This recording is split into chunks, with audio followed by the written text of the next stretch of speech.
Good morning and welcome to Artifact Live with me, Scott McArthur. Well, wasn't that fun? We just tried to launch at the designated time, 11:30 a.m.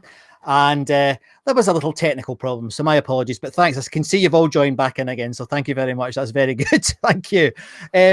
If you could let us know who's there and where you are, that would be great. Now, I've still got this homeschooling issue. I've only got one laptop in front of me rather than my usual two. So sometimes I can't see who's talking. So if you do have a comment, just put in brackets your first name. That would be great, just so I can talk to you rather than say anonymous from Facebook. So thanks ever so much. So in case you haven't tuned in before, what this show is about is storytelling. And what I wanted to do is to create a canon of ideas, if you like. I want to create a resource for people that touches on all the main aspects of storytelling. Now, one of my favorite sayings that's developed over the last, this is the 22nd show, guys, over the last 21 shows, is this, that facts tell, but stories sell.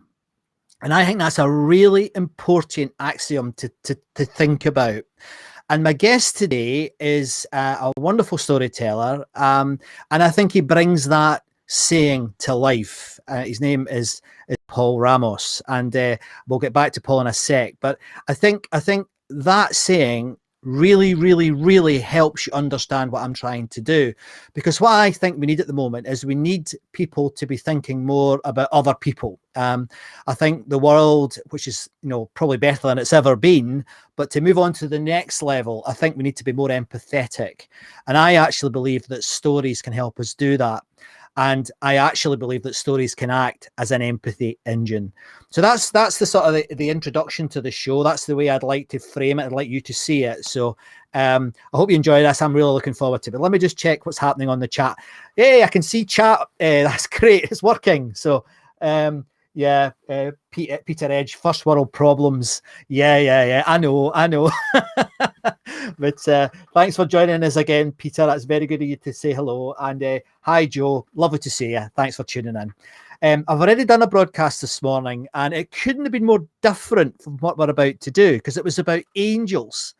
And I think it's quite important to mention that, because although I obviously am a rationalist and a scientist, and I'm a former scientist, and I'm always looking for evidence, I think the listening to other people's stories, even if it's not your sort of area that you normally live in or you normally are part of, is quite important, because I do believe that the stories can help you understand other people. So that's what I was doing this morning, and I think that might have been the reason why I've had problems with the technology. I think the restream engine that I use to broadcast this is not too comfortable with double broadcasts. So anyway, let me introduce my guest.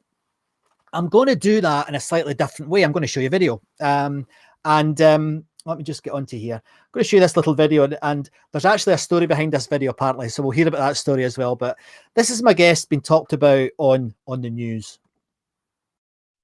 Finally tonight, the koalas in Australia and the fires. But this evening, a different scenario. A koala found orphaned, her mother gone, and the American vet stepping in. We have reported on the devastating wildfires in Australia, the toll on the wildlife, the koalas. Tonight, the image posted by an American veterinarian, Paul Ramos. This koala saved, but the koala's mother lost. And then this remarkable moment. This is a stuffed koala being handed to the female koala who lost her mom. No, this is for you. Just listen. It's the same color as you. The koala reaches out to her friend. You had a girl. That's good girl. The veterinarian writing, "This little girl unfortunately lost her mother. Truly, we are all connected and we can and must do better." Writing, members of the local community will step in to take care of her and hopefully release her back to the wild. One small step tonight with her friend. You had a girl. That's good girl. An incredible moment. Thank you for watching here tonight. I'm David Muir. I hope to see you tomorrow. Good night. Hi, everyone. George Stephanopoulos here. Thanks for checking out the ABC News YouTube channel. How sweet was that? So, everyone, can I introduce my guest today, Paul Ramos? Paul, hi. Good morning. How's everybody doing? Good to see you finally. I'm sorry about that little hiccup earlier. It's an occupational hazard these days, my friend. It's not like I have somewhere to go. Yes, well, okay. So tell us about that video. How did that come about, Great. Paul? Well, so I was basically this little koala had just lost her mother, and when you recover, especially baby koalas, they need to, they're arboreal species. They live in the trees, and especially being a baby, they just really cling on to their mom. So when they recover, they need to have something to hold on to. So in that instance, I was this little baby was recovering. We were assessing if there were any wounds, etc. And as we were waking up, I grabbed a stuffed animal and I said, "Oh, I'll take my phone out and I'll just kind of record this moment." And I recorded the moment and uploaded to TikTok. Overnight, I can't remember. Like I went to bed, I uploaded it that night. In the morning, I got, I don't know, there was like hundreds of thousands of views within a period of hours, and then millions within like a day. And that's how that happened, and that went crazy. But with that particular ABC News piece, I was out in the field, and I was actually talking with these American firefighters who are the ones that are flying the planes. And I got a phone call on my phone and said, "Hi, it's so-and-so from ABC News. Would it be okay if we're going to go on in 20 minutes. Would it be okay if, we used your TikTok video?" And I'm like, "Yeah, sure, whatever." And then like 30 minutes later, I got a phone call from my sister saying, "Paul, I just saw you on my news." And it's really funny because I'm in the bush in Australia, and then my parents are sitting there in the US, 8 o'clock prime time watching their nightly news. And then all of a sudden their son comes up, and no one's expecting any of it. And so it was like the best proud son moment I think you could get, is like all of a sudden your son's on primetime news for a good reason. I think we'll come back to that video in a minute, Paul, because there's a lot to talk about in relation to that and why it worked, etc. But can you just give the audience a little bit of an introduction to what you do nowadays? Because I think that's also worth stressing, because it's also quite interesting. Sure. My handle is Vet Paul Ramos across all social media, and that's only because I thought, okay, what will my handle be? How do I identify myself or define myself? Yes. So I'm a veterinarian by training, and specifically a wildlife veterinarian. I got I did a zoo medicine residency through the Melbourne Zoo, having lived in Australia for about 15 years, and during that time I worked in a range of environments, from animal rescue, marine mammals, bushfire rescue, etc. And throughout the years, I've been a vet, then a wildlife vet. But really now I'm changing my interest into how do I want to make a difference in the world? And that really is, I really want to be more of a storyteller than a vet. I want to be less of a scientist and more of a sort of a person in the world, sharing my experiences. And there's an obvious follow-on question from that, Paul, and that is, what's been the motivation behind that shift? Because that's quite a major shift. Probably in 3 words, George the goldfish. So right. I was walking out of work one day, and my friend was in the corner of the room, and he was working on this goldfish. There was just a lump on its head. This is just before as social media was sort of becoming a thing. But it was, in the early days, and I was like, "Hey, good luck with that, Tristan." And then the next day, he was being bombarded with news from Al Jazeera, BBC, ABC, NBC, news all over the world were calling him day and night for an interview about this vet who had removed like a brain tumor from a goldfish. And that one piece, which was just a picture, got more marketing, more eyeballs than the entire marketing department for the last 5 years. That one story from someone, a picture from someone's phone that that they had uploaded. Right. And what I learned then is oh my God, what just happened? It just occurred to me that you no longer need this middleman of broadcasters and print media to tell your story. You can actually go right to people with sort of the powerful tools that you have in your hands. And so that was years ago. And then after that, I thought, okay, I need to learn more about this. So I took training in filmmaking and storytelling just on my own. I started, just taking courses and learning and trying and doing my own thing on YouTube, and eventually became, what is it? You're bad until you're good until you're great. Eventually became not bad anymore. And it gave me a good idea of how to piece together a story. But it started with George, to be honest. I've He never planted heard a you seed. tell that. I've never heard you tell that story before. Google George the goldfish. He's still up there. Yeah, he changed my life. It was Right. amazing. Okay. Yeah. Excellent. I love it.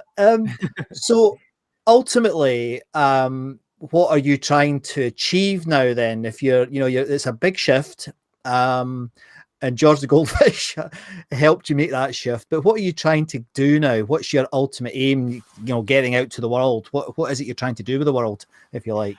Well, it's a very apparent day one when you're a wildlife vet. So more so when you're a wildlife vet than a regular vet. That whatever darkens your doorway, whatever animal, whatever case, whatever injury, illness, it's usually almost always not about the animal. It's not about the animal. So it's always about the environment where they came from. It's their social structure, their diet, the UV lighting, where they're living. And you can really take that sort of case study in a zoo situation and definitely apply it to the real world in the wild, that animals are unwell when their environment is unwell. So, and also you can extrapolate to ourselves.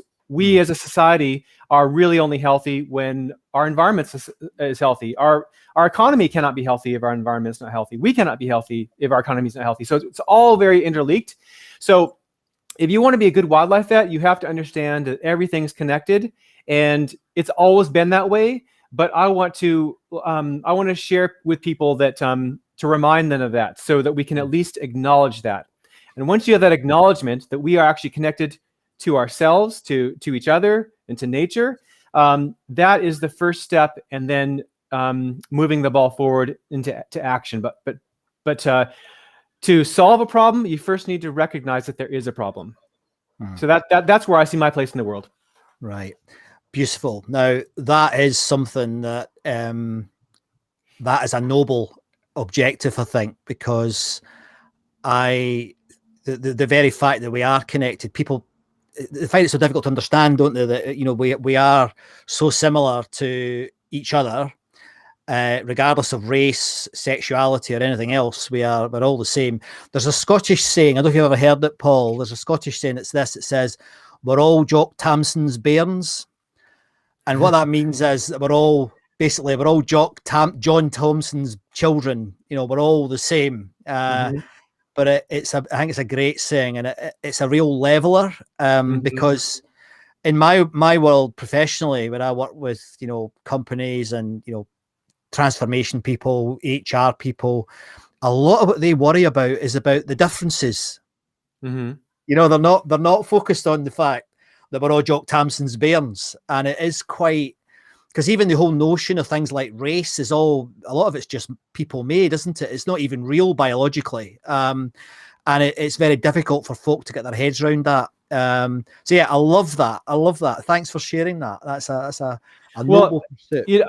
It isn't real, but it very much is. We create the reality that it matters. Like race very much matters, and that's something that it is it's there, but we really magnify it. To create an alternate reality that could be a lot better. Yes. I mean, I myself am mixed race. You would never know by looking at me, but my father is dark. He's Asian. And when they got married, there were probably almost 20 states in the U.S. where it was literally illegal for them to get married against the law. Yeah. Oh, goodness. Yeah. So growing up, I got to see the perspective from both sides. I got to see the perspective of the white guy in the locker room with the racist jokes, and they didn't know that they're actually making jokes about my family. And I also got to be the white guy in the place where there are Asian people, and to be treated differently because I don't look like them, even though I'm just as Asian as my cousins who do look like them. So they get treated differently. So how you look does matter. Yeah. Very interesting. Do you know where I grew up? It got to the level that different villages were almost like races. So you if you lived in there's a town, a little village, a little town, I guess, about 5 miles from where I grew up, and that was a Catholic town. I lived in a Protestant town, and they used to. Honestly, there would be battles between the towns because, oh no, you're from Bell's Hill. Oh no, you're from Lanark or Carluke. therefore I'm different to you, and they would fight. You know, they would literally fight, and you weren't. I mean, there wasn't any legal. It wasn't like as tough as what you've just described, but there was certainly social mores that said I couldn't marry a girl from Bells Hill. Absolutely no way. And it was 5 miles away, Paul. Yeah, it was 5 miles away. It's unbelievable. Yeah, and I'm sure there's still shades of that today. Oh, there are. Oh, absolutely without a doubt. And there's, I mean, we won't go down that particular rabbit hole today, but one of these days I'm going to do a show. I've actually got a friend who's a former priest, Catholic priest, and he still lives in that community, and he's dying to tell his story about how, you know, that has caused so many issues in Scotland and Ireland and all around the world. But we've got a particular issue with it in Scotland, I think, that continues, unfortunately, to this day, Paul. It definitely does. So just before we move on, there's a comment here from one of our viewers, Peter Edge. The look of bewilderment on Paul's face at Jock Tamson's bairns was priceless. What? Yeah, I couldn't understand the Jock or the Thompson or the bairns. I was like, so apart from that, it was completely clear. completely clear. Although more to the point, probably it should be Joan Thompson if we're talking about children. Oh, right. Here we go. So if we could go back to the video that just blew up, you know, your koala video. Why do you think that video became, you know, an internet sensation? Because it was. I mean, how many million views has it had now? Last time I looked, there was like 18 million on my platform alone. So that doesn't include everybody else. Like Olivia Munn shared it on her mainstream, on her main feed, as well as many different people and across different platforms. So in mine alone, 18 million, but you'd at least double that for sure. Right. Wow. Yeah. So why do you think? Why did that happen? What is it about that video? Well, in part because it was a moment in time. You know, the bushfires were happening. So rather than, oh, here's what happened 3 months ago or 6 months ago after it's been nicely edited, and now we can tell a story. This is like real time. That happened that day. You know what I mean? There was no editing. This is as real as it can get. So I think there's that. You know, the immediacy, the relevancy, and you know, I think that matters because it's a part of real time conversation around the world with bushfires, and of course, there is something about with animals. Sometimes animals, and I still experience this now. You're shocked at how close they can be to us in terms of their emotions. Like they can feel grief, they can feel joy, elation, fear, pain, just like us. And when you see that, and when you're there in that moment, and this allowed people to be in that moment of a baby wanting its mother, and something to hold on to, it's undeniable. There has to be connection unless you're a monster. Yes. Do you think, unless you're a monster, that is interesting, because there's something we could talk about there as well, isn't there? Well, I mean, there's got to be something inside of you that said, oh, there's a living creature, a helpless baby. I was once a helpless baby. You know, to not have a connection at all, like that would be unusual, I think, as a human being. Yes, I remember back in the dark ages in the 1980s when there was a thing called Live Aid. I'm sure you remember or have seen Live Aid. Oh yeah, definitely. And I remember Bob Geldof. Whether you love him or hate him, and people are quite polarized on him, I think he brought a new way of storytelling into the world, where up to that point you would have like the World Health Organization or whatever talking about, you know, there's 1 million people dying of malaria, there's blah blah blah. And what Geldof did was he said, here's little Sunita starving to death in Ethiopia. You know, he personalized it. And I'm sure it wasn't the first time that had been done, but I think it was the first time. I was a student at the time, and I was at university, and I remember watching it in my student squat. I was living in a squat at the time, and I'm sure we were, you know, having a drink and smoking some illicit whatever. And I lived with 8 girls, believe it or not, in a squat, Paul, and all of them started to cry, and then I started to cry because it just, poof, you know, it brought it absolutely into our reality, that moment. And I think, the link with what you just said about animals is absolutely right. I think we've become, I don't know if you've got a view on that, I'm sure you have got a view on this. We've almost become immune, another word we'll come back to. We've almost become immune to the bigger picture stories. It needs to be personalized. Is that something you've thought about? Well, going back to what I said about being a wildlife vet and where I'm now, that's all I care about, really, because, for me, it's like prevention is so much better on all levels, so much less expensive, so much painful than treatment. It's so much better to prevent or to mitigate than you just have to deal with the consequences. And dealing with the consequences, sometimes you just have to do. But if that's going to be your strategy, your long-term game plan, it's going to be a long, painful, expensive road for you. And that's such short-term thinking. And especially with our politicians, it's like, that's all they want to do is they all want to know, okay, if I'm going to put my money here, what's my immediate return, right? Don't even think in terms of an investment, but like, what do I get back straight away? And if that's how you think, you're never going to make the problem better. You're never going to make the world better. Now, there's two words that we've touched on. There was the word monster, and there was the word immune. We've got to talk about, it's 2021 when we're recording this, and hopefully we've got the light at the end of the tunnel, and it's not a train. It's actually coming out of this this pandemic. And one of the things that I think a lot of people, particularly with any sort of scientific training, I know I've got a view, but I'd rather not express I'd like to hear your view. How well have we done, do you think, at communicating the facts, the evidence that sit behind the pandemic, Paul? I think for background, for the last 20, 30 years, I think scientists have done a horrible job. They've delegated the responsibility to bite-sized news pieces, to people who write articles. Basically, they've given the job to someone else. Here's my important message. You change it as you want and you deliver it to the community. And that's what it's been like for the last few decades.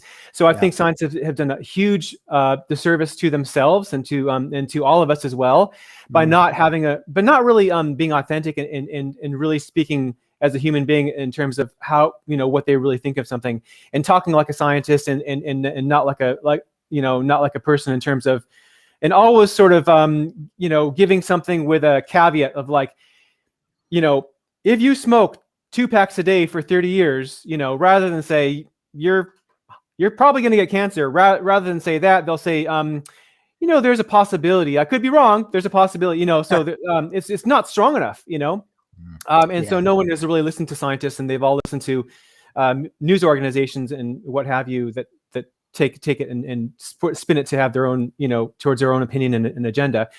And so that history of the last 30 years plus is something that's really hard to get rid of. And so the generation of sort of 30 plus, they're still stuck in that, they're mired still in that sort of communication. So now it's up to the younger generation to have a new look at the information that's coming in. And so just now, I think scientists are starting to talk honestly, but not fast enough, not big enough, not scaled enough. So better, but not good enough. And how? I mean, obviously, I've got an agenda here. I think that storytelling is the answer to that, or at least part of the answer to that, because we did some work together. I used your video. Remember, I did that thing for Keele University where I was trying to help the research community there with their communication skills. Paul, it was so difficult because they just kept going back to where they were comfortable. And I advised another scientific group on, do you remember doing posters at university, or when you're doing research, you used to do scientific posters? Sorry, guys, if you're not a scientist, this is one of the sort of, in the scientific community, one of the things you do early on in your career, and then it seems to keep coming back, is you present what's called a scientific poster. And it tends to be an update on your research. It tends to lead to to you submitting a publication on that poster. And what you normally do is you present it to colleagues and they give you feedback. Is that your experience, Paul? I mean, that's what my experience was. Yeah, and it's a way to also attend a conference at a discount. Yeah, absolutely. but the scientific poster has not really evolved very much in the last 100 years. And I was advising some scientists on how to. Yeah, because it's the abstract, materials and methods, blah blah blah blah, conclusion, and 1 page. Yeah, absolutely. And it is an important tool, and actually I quite like to use it in the business world, Paul. Believe it or not, I've actually used it in the business world quite successfully. But again, it seems that there was some research recently by a guy called Stuart Ritchie, who is a Scottish research psychologist, which is an oxymoron for many scientists, but he is a research psychologist who is looking at scientific method. Paul, I don't know if you come across him. He's very interesting. He's just moved to London, one of the universities there, and he was looking at the words that scientists use over the last 50 years. And what he's found is that onomatopoeic words like groundbreaking are so common now in the scientific literature that obviously that it becomes a noise. If you keep saying everything's groundbreaking, which you and I both know it's not, it's a steady progression rather than it being, very rarely is there a fundamental shift. I think there's something there as well, Paul, that a lot of scientists have become somewhat enamored by the media. I think it's gone both ways. I think the scientists have allowed themselves to be enamored by the media, but nevertheless, I still think there's an opportunity for more of them to do what you've done and start to tell stories. I think there's also a responsibility.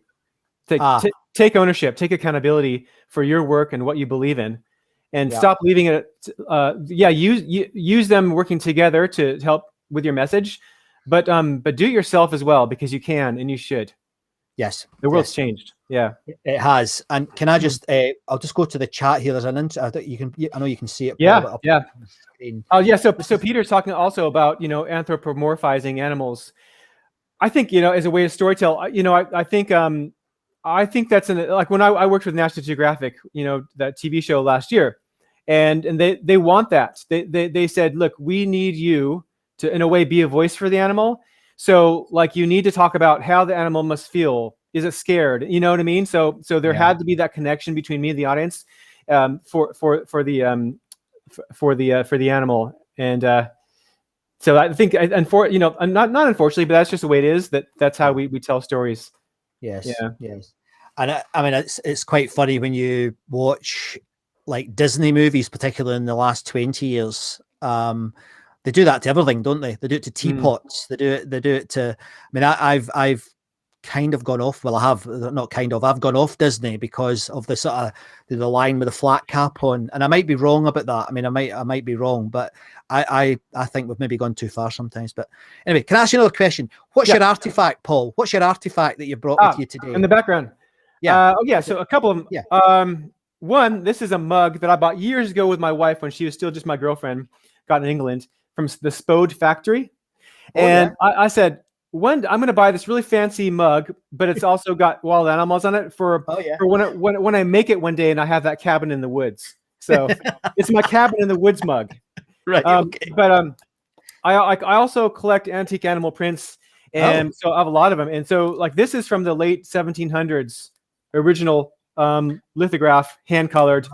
And what's interesting about these is that so many of them are either like I've got like the dodo, I've got the the Tasmanian wolf, I've got a lot of extinct animals, but at the time they were not extinct, and so so the writing, I've got the text along with them.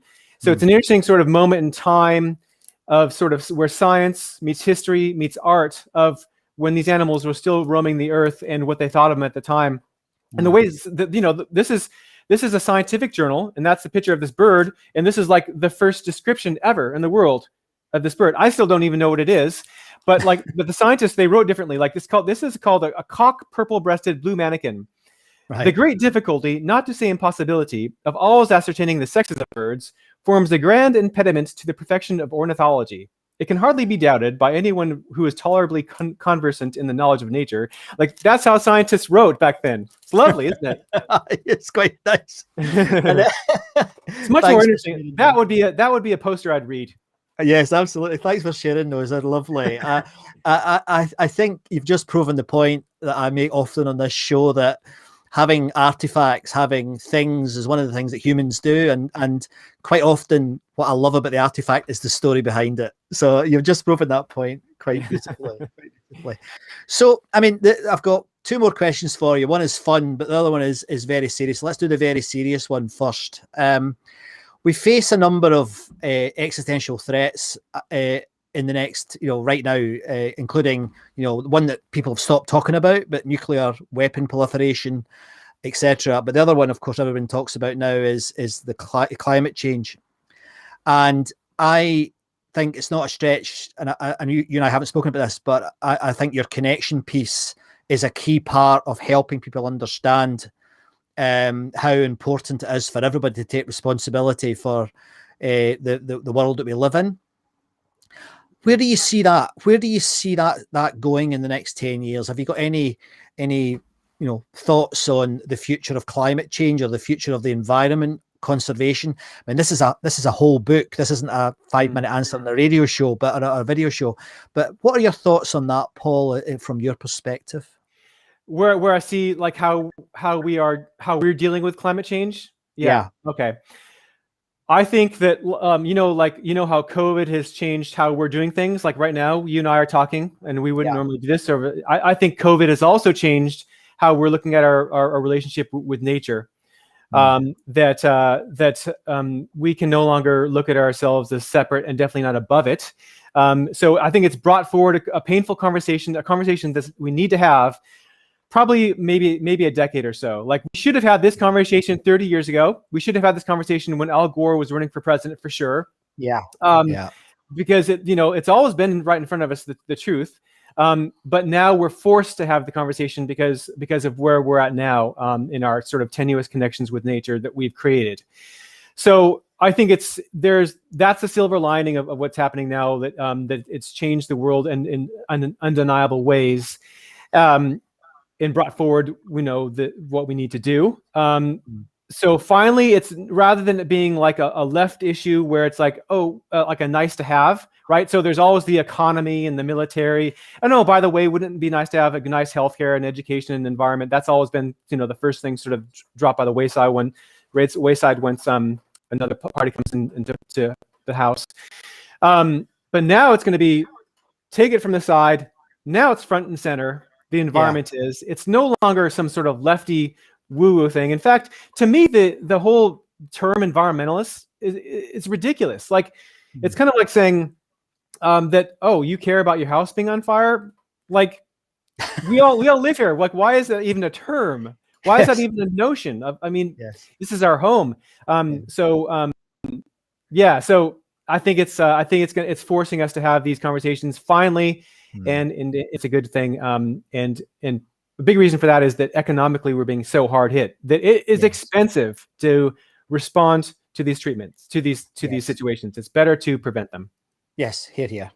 I'll make a small admission here, Paul. When I was studying at university, when I did my undergraduate degree, we had in I think it was the third year, we had some modules we had to choose from. And I wasn't interested in toxicology. I didn't want to do that because there was too much maths involved in that. I didn't want to do the sort of social biology stuff. So I ended up having to do environmental science. And this is 30 years ago, obviously. And I had never heard, it was not, in Scotland, there's a lady called Nan Shepherd, who's, you probably never heard of her, but she's the sort of Rachel Carson in Scotland. She's a sort of environmental writer in Scotland. So apart from Nan Shepherd, no one was talking about nature from the perspective of caring about it. And if I'm absolutely honest, I thought it was a load of nonsense. Well, it was like there's the Gaia hypothesis. It started out with global warming, but the thing is that all that stuff is true, man. Yeah, it turned out to be true. All those crazy ideas, There's something to that, and it's like right in front of us. Yeah. So let me ask you the fun question to end with. Oh, sorry. One quick thing as well. Yeah. Speaking of storytelling and climate change and what's happening, we haven't announced this yet, but I'm putting together a team. The filmmaker who's shot films for Discovery, Animal Planet, National Geographic, and myself and another person. We're going to be making a web series that's going to be about. It's going to be a huge one big adventure taking place here in the British Isles that we're going to be running later in the year as we head towards COP26 in Glasgow. What's that, Paul? What's COP20? Yeah, it's the global convention on climate change run by the UN. Right. And so it's basically where the world comes together and says, where are we at? Where do we need to go? And how do we get there? Because the only way to get there with the scale and the speed that we need to have is to work together as a global society. Yeah. So that's where that happens. And I think, like, as opposed to all the other conferences in the past, I think this conference is going to be different because everybody's going to be sat up and said, okay, wait a second, maybe we should avoid this tidal wave that's coming. Right. But we're making a web series. It's going to be highly, like, it's going to be a living, breathing thing. So we're going to be live streaming constantly on social media. I'm talking about being like in a boat in the middle of the ocean in the Scottish Isles, living on remote islands, working with the wildest, most remotest places and animals in the British Isles. Okay, that sounds. When's that going to start being available? We launched the boat in September to get there for November 1st, but pretty soon we're going to be sort of building up to that probably and announce it in February. Fantastic. Well, I really look forward to seeing that, Paul. Good luck with that. That sounds like a very, very interesting idea. I got to learn how to sail first as well. Yeah. I've done some online classes. Like, how do you sail? Yeah. There's some things you can do online. Other things are a bit more difficult. At some point, I'm going to have to get in a boat as well. But that's going to be, there's going to be a lot of behind the scenes footage that we're going to make as well. And that's part of it. It's going to be pretty much like, you remember Long Way Around with Ewan McGregor? Yes, of course. It's going to be Long Way Around, but with like nerdy wildlife vets. Very good. It's going to be like a journey with purpose, but there's definitely going to be the adventure aspect of there where we might not make it, but we're going to give it a good try. And we have all the main conservation organizations in the UK on board, like all everything's in place. We need some things like a boat, but we are working with some people, and it's going to happen. Like it's just a detail that will probably fall into place in February. I'm very attracted to the idea of nerdy wildlife vets. That's really good.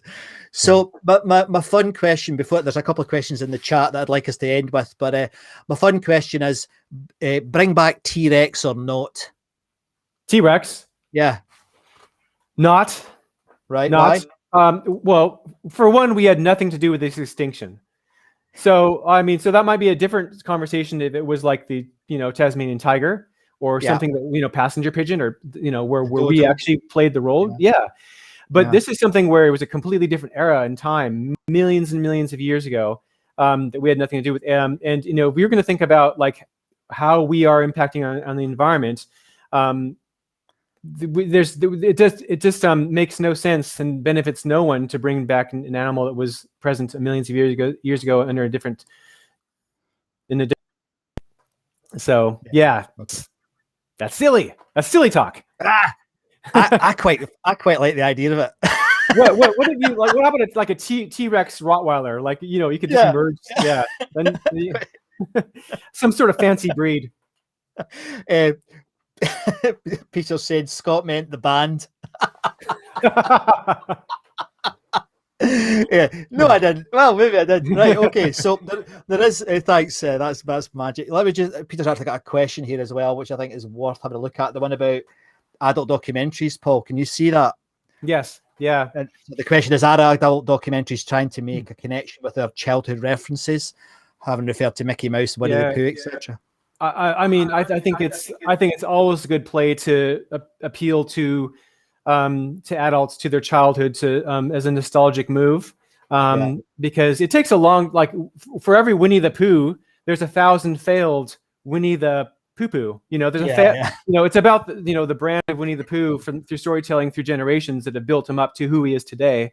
So rather than reinvent the wheel and risk 99% chance of failure, I think it makes sense to go with what already has tugged on our heartstrings as children. Yes. So, well, listen, Paul, that has been absolutely fantastic and very interesting. I think we could probably do another 10 shows about all the aspects of things that we planted some seeds on. But thank you very, very much. I've put on the screen that people can get you at #VetPaul Ramos. But is there anybody else that people can get hold of you if they want to talk to you or look at your materials? It's a funny, like I had to come up with a handle, and that's the handle I am. But in 10 years time, I might not be a vet. I might be mainly into like production storytelling, but that's probably what I'll stick with. But no, I'm at Vet Paul Ramos on everything pretty much. Facebook, which a lot of, but TikTok, Instagram, I'm at Vet Paul Ramos. So you can always reach me there. And if you're at TikTok, that's awesome. Yeah, well, TikTok. I said to you before we started the show that I can't live stream onto TikTok yet. There isn't the bridge between the technologies, but it is going to be interesting. And I still think there's huge opportunity in TikTok, don't you? Oh yeah, definitely. I mean, the most opportunity right now is probably TikTok and LinkedIn, because there's not enough people there and they need more content, but especially content from grown-ups, especially mature or professional content like this. Definitely, like there's nobody in this space. You mentioned like that's a really ambitious thing that I want to do when I said about what I want to do and how I want to change the world. Yeah, it's ambitious, but also like it's not, in the sense that like there are no wildlife vets out there doing this, which like I'm cool with, so I'll do it. It's not like I'm competing against a huge field. I'll just say, okay, no one's doing it, so I'll do it. I'll do it. Yeah, absolutely. Yeah.